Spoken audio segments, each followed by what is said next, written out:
Luck and risk. Nothing is as good or as bad as it seems. Luck and risk are siblings. They are both the reality that every outcome in life is guided by forces other than individual effort. NYU professor Scott Galloway has a related idea that is so important to remember when judging success, both your own and others. Nothing is as good or as bad as it seems. Bill Gates went to one of the only high schools in the world that had a computer. The story of how lakeside schools just outside Seattle even got a computer is remarkable. Bill Dougal was a World War II Navy pilot turned high school math and science teacher. He believed that book study wasn't enough without a real world experience. He also realized that we would need to know something about computers when we go to college, recalled late Microsoft co founder Paul Allen. In 1968, Dougal petitioned the Lakeside School Mothers Club to use the proceeds from its annual rummage sale, about $3,000, to lease a teletype Model 30 computer hooked up to the General Electric mainframe terminal for computer time sharing. The whole idea of time sharing only got invented in 1965. Gates later said, "Someone was pretty forward looking." Most university graduate schools did not have a computer anywhere near as advanced as Bill Gates had access to in 8th grade, and he couldn't get enough of it. Gates was 13 years old in 1968 when he met his classmate Paul Allen. Allen was also obsessed with the school's computer, and the two hit it off. Lakeside's computer wasn't part of its general curriculum, it was an independent study program. Bill and Paul could toy away with the thing at their leisure, letting their creativity run wild. After school, late into the night on weekends, they quickly became computing experts. During one of their late night sessions, Allen recalled Gates Allen recalled Gates showing him a Fortune magazine and saying, "What do you think it's like to run a Fortune 500 company?"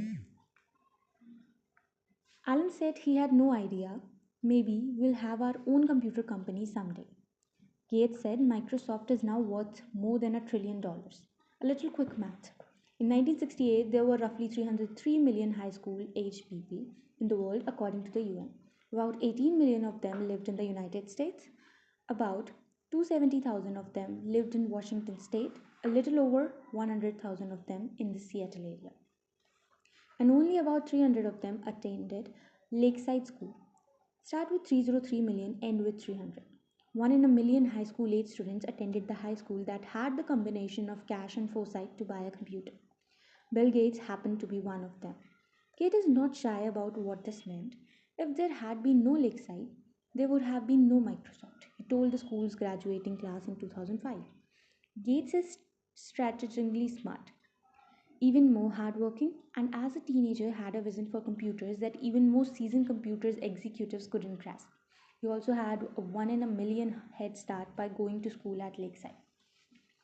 Now let me tell about Gates' friend Kent Evans. He experienced an equally powerful dose of luck's close sibling, risk. Bill Gates and Paul Allen become household names thanks to Microsoft's success, but back at Lakeside there was a third member of this gang of high school computer prodigies. Kent Evans and Bill Gates become best friends and the best students in the class. The two talked on the phone ridiculous amounts. Gates recalls in the documentary Inside Bill's Brain. "I still know Kent's phone number," he says, 525-7851. Evans was as skilled with computer as Gates and Allen.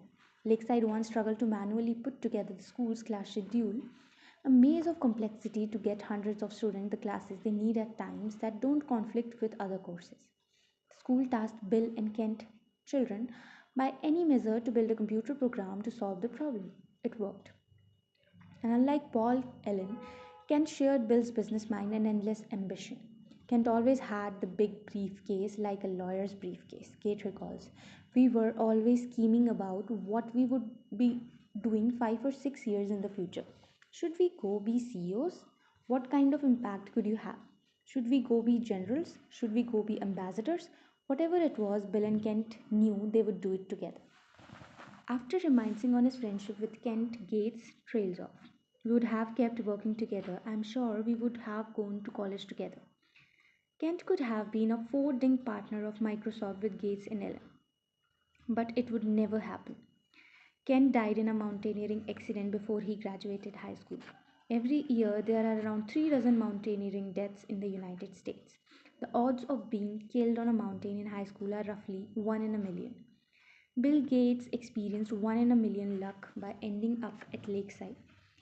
Kent Evans experienced 1 in a million risk by never getting to finish what he and Gates set out to achieve.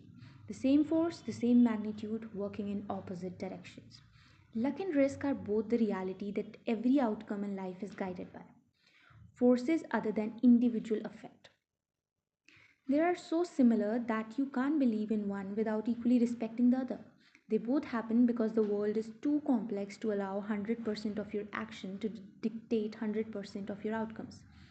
They are driven by the same thing. You are one person in a game with 7 billion other people and infinite moving parts. The accidental impact of actions outside of your control can be more consequential than the ones you consciously take. But both are so hard to measure and hard to accept, and they too often get overlooked.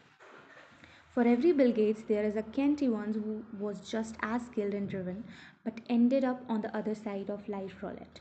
If you give luck and risk the proper respect, you realize that when judging people's financial success, both your own and others, it's never as good or as bad as it seems. Years ago, I asked economist Robert Schiller, who won the Nobel Prize, what do you want to know about investing that we can't know? The exact role of luck in successful outcomes. He answered, I love that response because no one actually thinks luck doesn't play a role in financial success. But since it's hard to quantify luck and root to suggest people's success is owed to it, the default stance is often to implicitly ignore luck as a factor of success.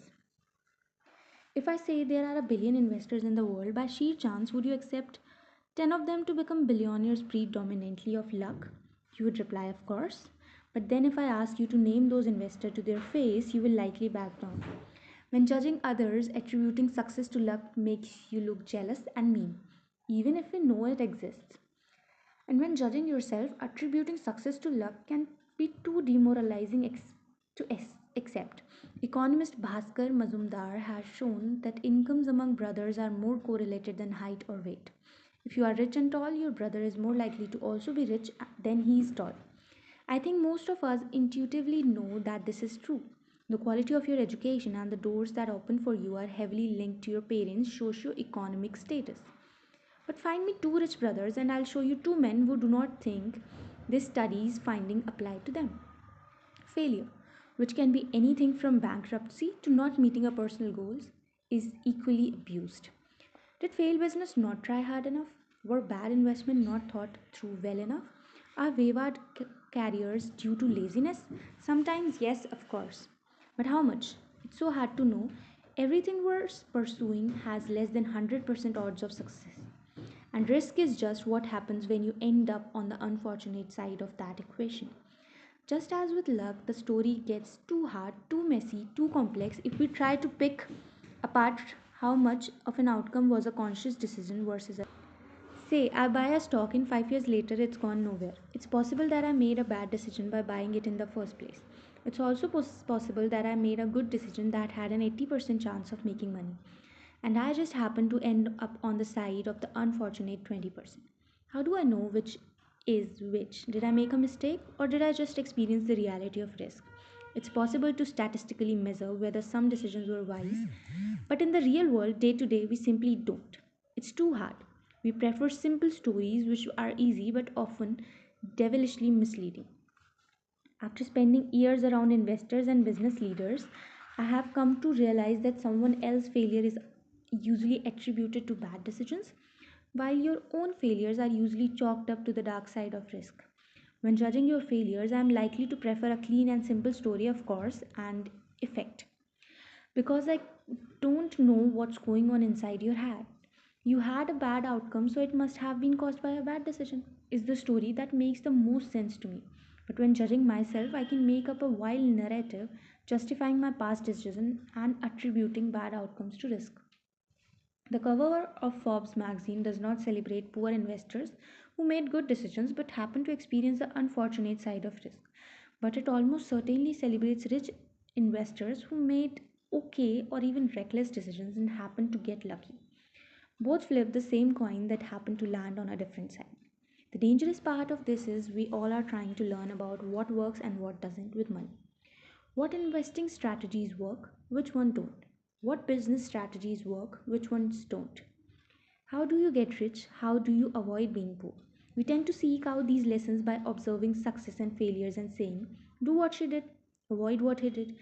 If we had a magic wand, we would find out exactly what proportion of these outcomes were caused by actions that are repeatable versus the role of random risk and luck that swayed those actions one away with the other.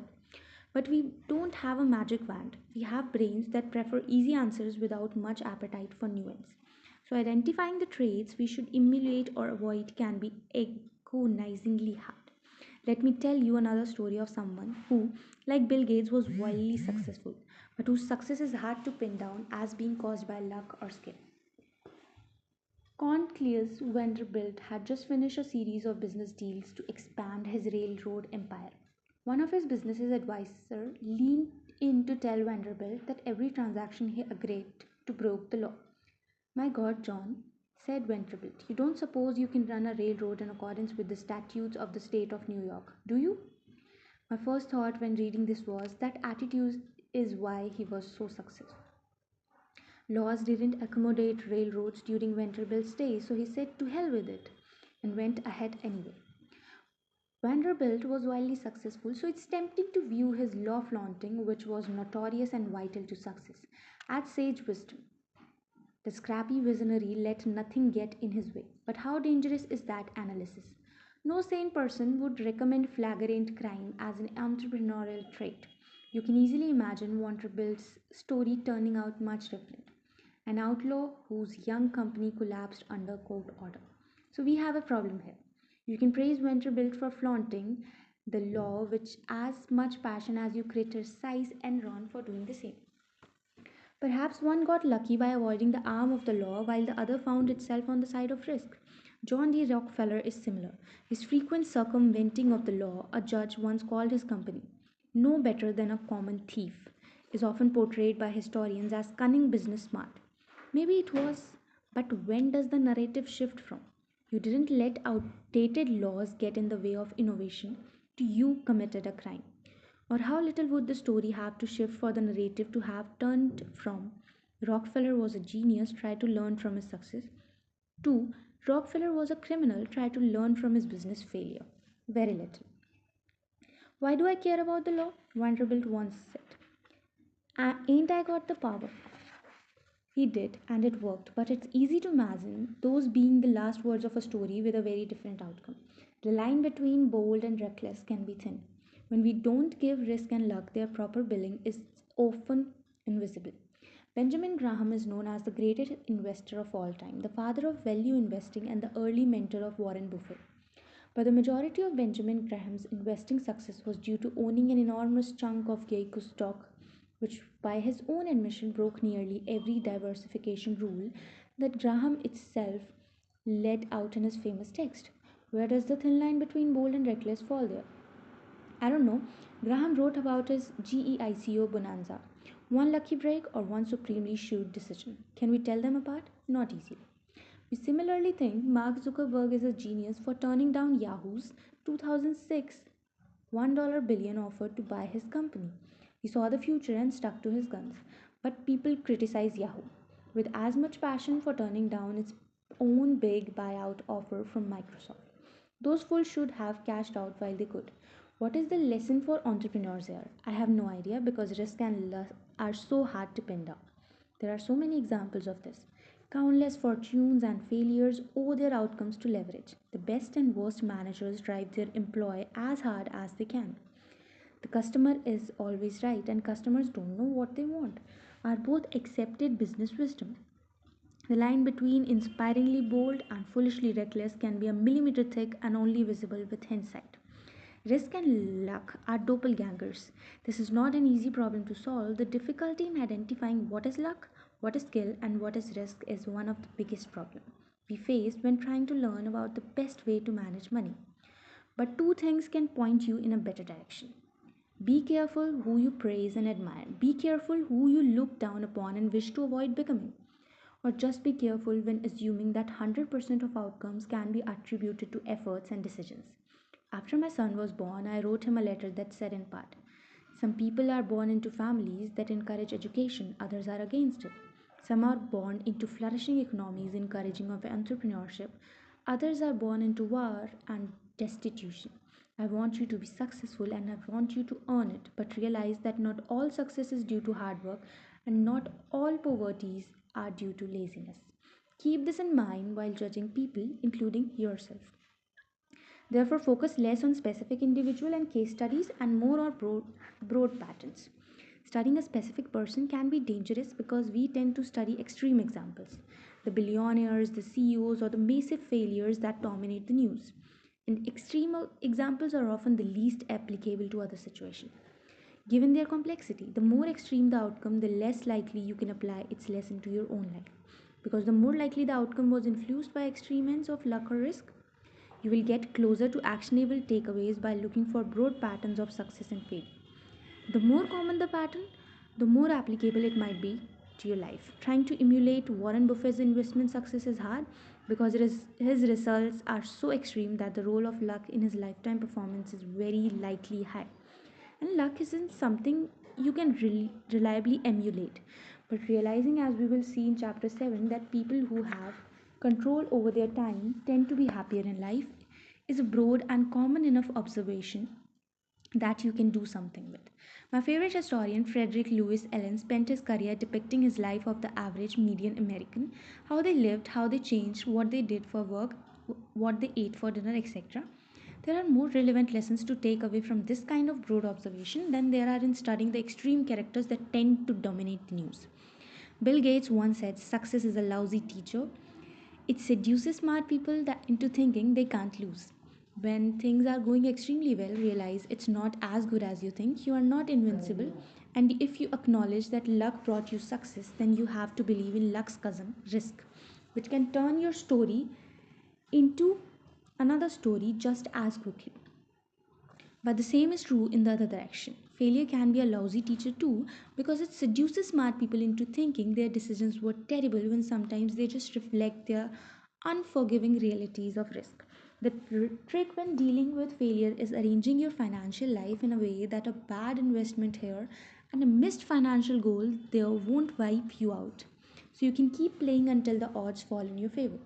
But more important is that as much as we recognize the role of luck in success, the role of risk means we should forgive ourselves and leave room for understanding when judging failures. Nothing is as good or as bad as it seems. Now let's look at the stories of two men who pushed their luck.